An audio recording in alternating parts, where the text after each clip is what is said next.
Tanzania, funga safari, tazama Tanzania. Na msikilizaji, habari za asubuhi na habari za kuamka. Ni asubuhi nyingine tena tunakutana nawe ndani ya kipindi hiki cha habari za Mawio. Leo ni Ijumaa ya tarehe 26 Disemba mwaka 2025, sawa na mwezi 5 Rajab mwaka 1447 mwaka wa Kiislamu. Msimamizi wa kipindi hiki ni Aziza Hassan, mimi mtangazaji wako Msham Juma.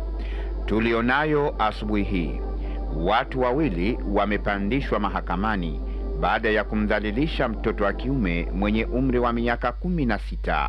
Kwa hayo na mengine mengi, ungana nasi ndani ya kipindi hiki cha habari za Mawio.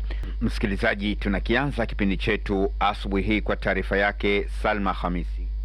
Furaha ya mapumziko ya familia ya Bi Kurthum Alipondeza ya Fuoni Mambo sasa imegeuka kwa majonzi baada ya kijana wao Anwari Mzee Ali mwenye umri wa miaka 19 kujeruhiwa kwa mapanga walipokuwa katika mapumziko ya mwisho wa mwaka huko kisiwani Pemba, shehia ya Kisiwa Panza. Mama mzazi Bi Kurthum ameeleza tukio zima hadi mtoto wake kushambuliwa. Sisi tumekuja mapumziko, maana shule ndo zimefungwa. Juzi palikuwa na harusi, pakapigwa mziki hapa kama watoto, tena watoto wa kiume, akatoka akaenda pale kwenye ule mziki. Sasa yeye kwenye kucheza akaambiwa anakobea wa vijari vya wao wanaume, ndo wakatoka wakamvamia wakampiga. Alijitahidi kukimbia mpaka karibu ya nyumbani akaanguka, kwa hiyo wakampiga mapanga, wamempiga sehemu ya kichwani, gotini, mgongoni. Kwa hiyo watoto hao wana kesi huko Unguja ya kupiga mapanga hivyo hivyo, kwa hiyo huko wameletwa huku kama kuja kufichwa, na huku ndo wamelifanya hilo. Sisi tukaenda nao hospitali kule, askari walikuja wakawakamata waliompiga, lakini Jumatatu wapo mitaani. Kusema ukweli, nataka haki itendeke, ili walioniumizia mwanangu niwaone wako ndani, sio wako mitaani. Kila nikiwaona huku roho inaniuma,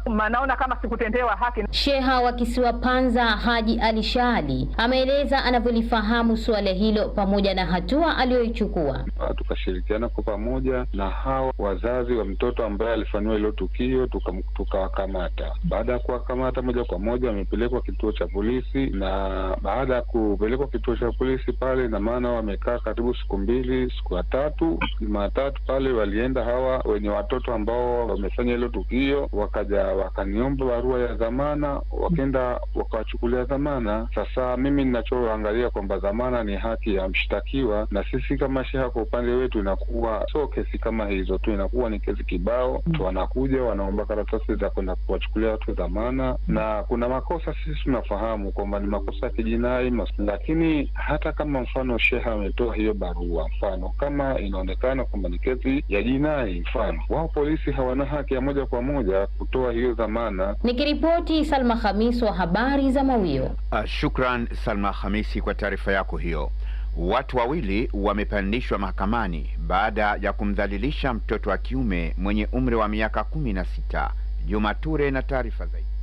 Fahmi Ali Mwalimu mwenye umri wa miaka 23 na mwenzake Ibrahim Abdallah mwenye umri wa miaka 18, wote wakazi wa Muyuni B, juzi tarehe 24 Disemba walipandishwa katika kizimba cha mahakama ya mkoa wa Kusini Unguja Tunguu kwa kosa la kumdhalilisha mtoto wa kiume mwenye umri wa miaka 16 mbele ya hakimu Mohamed Amura Haji. Imeelezwa na mwendesha mashtaka serikali Nasra Khamisi kwamba tarehe 31 Novemba mwaka 2025 huko Muyuni B, wilaya Kusini, mkoa wa Kusini Unguja, mshtakiwa Fahmi alifanya kitendo cha liwati dhidi ya mlalamikaji, naye Ibrahim kumfanyia shambulio la aibu mlalamikaji kinyume na kifungu cha 115 kifungu kidogo cha kwanza cha sheria namba 6 ya mwaka 2018 sheria za Zanzibar. Watuhumiwa baada ya kusomewa kosa hilo wamekataa, ambapo mtuhumiwa Fahmi amepelekwa rumande na mtuhumiwa Ibrahim amepewa dhamana hadi tarehe 5 mwezi ujao mwaka 2026 kesi yao itakapoanza kusikilizwa mashahidi. Nikiripoti habari za Mawio, ni mimi Juma Ture. Naye Siajabu Abdallah anakuja na taarifa ifuatayo. Madereva wa gari za mchanga wameziomba mamlaka zinazohusika na ukataji wa vibali vya mchanga kuandaa utaratibu mzuri wa utoaji wa vibali hivyo ili kuondoshea adha ya kukaa kwa muda mrefu wakisubiria, licha ya kuwa shimo analotumia kwa hivi sasa la Dole Pangatupu halikidhi haja. Hilo shimo tunalochukua sasa hivi halina tena mchanga, ni shimo lina mbolea. Halifanyiki biashara. Kwa ufupi, wewe kama unampelekea fanya biashara matofali na vurumika kwa sababu kamati saruji, ukipeleka mtu wa ujenzi na kuwa kazi ifanyike kamati saruji, tumeridhika hivyo hivyo kwa sababu ndo hatuna jinsi. Sasa unakuta hilo ambalo tumeridhika, hivyo vibali pia havitoki. Wanaweza katoa vibali mfano kama leo Jumatatu wakazuia, tukakaa wiki nzima hapo, pengine tukatoka pengine Ijumaa kidogo wakazuia tena, ngeno sikipate kabisa kamba system yani haitoi. Lakini huko wakati huo kuna mashimo mengine ambayo hayana vibali na gari nyingi zinakwenda huko sasa hivi kwenye mashimo ambayo hayana vibali. Nyonge tukiangua faini 100,000 tu hatuna. Kwa kwenda kusajili tuzura tumelipa pesa. Na ikifika mwisho wa mwaka gari unaikatia kodi. Ina maana gari kama haifanyi kazi inakuwa ni mtihani, na sisi tunategemea kupitia magari ndio tulishe familia. Leo mimi sina ngapi sijakipata kibali. Sasa jambo jingine kubwa zaidi ambalo linatuumiza, kionekana kuanzia saa 1 hapo, ina maana unapigwa fine kila kisita vile. Ya mzigo ambao unapeleka hajafika. Ukisema kama basi na ilaza leo gari mzigo wako utapeleka kesho yake kibali itakuwa hakifanyi kazi. Ukikamata ni kesi nyingine kubwa zaidi hiyo. Sisi tunaomba watufungulie mashimo mengine mapya ya mchanga ili angalau na sisi tuweze kufanya kazi. Halafu vibali vitoke kwa wakati. Kufuatia kadhia hiyo, Mawio amemtafuta Katibu Mkuu Wizara ya Maji, Nishati na Madini, John Kilangi, ili kutaka kujua ni kwa kiasi gani anafahamu tatizo hilo. Naye amesema, tulikuwa tumefunga shimo moja, sasa hivi tushalifungua, tunaelekea taratibu tu za kuliingiza kwenye mfumo ambao awali tulikuwa tushalifungulia, lakini tulifunga baada kwa kuna ugomvi wa familia mbili. Kwa hiyo hilo tulitambua juu ya kupungua kwa mchanga katika shimo hilo la Pangatupu, lakini kufikia wiki ya kesho Jumatatu shimo jingine tutakuwa tushalifungua. Hatuwezi kufungua zaidi ya mashimo 2 ya miradi, vinginevyo kutakuwa na hujuma za hapa na pale. Na ndio maana tunasema mwisho saa 12 watu kwenye shimo ni marufuku kuingia. Tukikukamata zaidi ya hapo tuseme saa 1, maana yake tutatuambia umepata watu mchanga huo. Kabla ya saa 12 kufika huo ushatoka shimoni. Mfumo wetu uko vizuri, ukiomba wakati wote dakika yote ile unaona unapata majibu kwenye simu yako. Labda kuweko kuna shida ya fiber. Nikiripoti Siajabu Abdallah, habari za Mawio.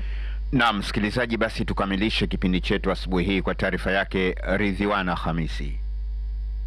Vijana watukutu eneo la Kwarara kwa marehemu Shehe Nyundo, shehia ya Kijitopele na shehia jirani wamedaiwa kuwa kero na adha katika suala zima la uharibifu wa mazingira, hasa uchimbaji wa mchanga. Baadhi ya wananchi wanaungulika na uharibifu huo walipokutana na Mawio wametoa ya moyoni. Tumechoka na mashimo, hali ile kulikuwa kuko juu, sasa kuko chini kwa kuchimba mchanga. Kuna miundombinu hii, bomba hili la maji limepita hili na transformer ndo bado anachimba kila siku, kuja ndo wavuta bangi siendo kero yetu. Na istoshe hatutoathirika watu wa Kwarara peke yetu, kwa sababu hii ni laini kubwa ya umeme. Litakapotokea tatizo tutaathirika Zanzibar nzima, kwa sababu hii ni miundombinu mikubwa ya Zanzibar. Mtoto kwa mikono yangu nishai kumtoa kwenye shimo pale, anatoka chuoni kaingia kwenye shimo, anapiga kelele, nikatoka nikaja nikamuokoa mtoto hapa wa jirani yangu pale. Tunaomba na sisi tuwekewe ulinzi hapa, tumechoka. Mwenyewe nimepiga simu kwa sheha, tunaathirika na uchimbaji wa mchanga. Wanachimba usiku ilikuwa, sasa hivi wanachimba mchana jua kweupe, hawaogopi wala hawajali. Watuchimbia mashimo maeneo yote hayo, hiyo ni hatari kwetu sie sote. Na tatu tukisema mkazi bure, mwisho watu hatarisha maisha yetu. Mtu atakwambia kijana kusikia atakupia mapanga, waje na magari ya ng'ombe, si moja wala si mawili wala si matatu, kila siku ya Mungu, mchana, asubuhi, usiku. Tunataka watu wafuatilie. Changamoto imeshazungumza sana, imeshakaliwa kikao sana na shehia, lakini mpaka sasa bado haijapatiwa vumbuzi. Tunaomba taasisi husika ione ili swala kulichukulia uzito kabla madhara makubwa hajatokezea. Hapa kuna guzo la umeme ni hatari. Sheha wa Kijitopele Mwanakheri Alipandu amekiri kuwepo kwa hali hiyo na kusema amechukua hatua kadhaa kwa uwezo alionao, lakini ushirikiano mdogo anaopata katika jamii inakuwa vigumu yeye peke yake kudhibiti vitendo hivyo. Mchanga unachimbwa kweli, na tumesha kwenda tushaona na tumeshaita kikao na wao wenyewe akasema,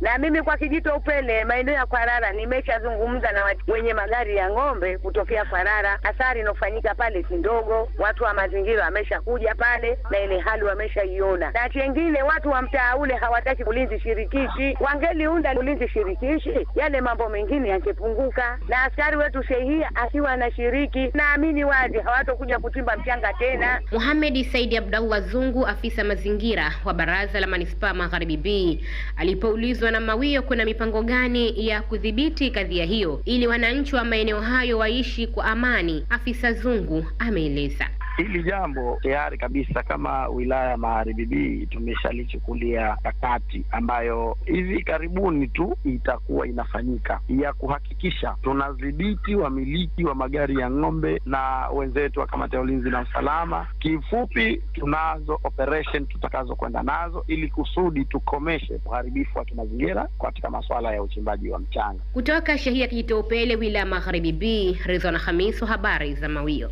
Na msikilizaji, basi kila chenye mwanzo hakikosi kuwa na mwisho, na hadi hapa ndio tumefikia mwisho wa kipindi hiki cha habari za Mawio. Ni kushukuru wewe msikilizaji kwa kuwa nasi pamoja na maripota wetu waliotutumia taarifa hizi. Msimamizi wa kipindi ni Aziza Hassan, mimi mtangazaji wako Msham Juma. Tunawatakia usikilizaji mzuri wa vipindi vyetu vinavyoendelea. Asante na kwaheri.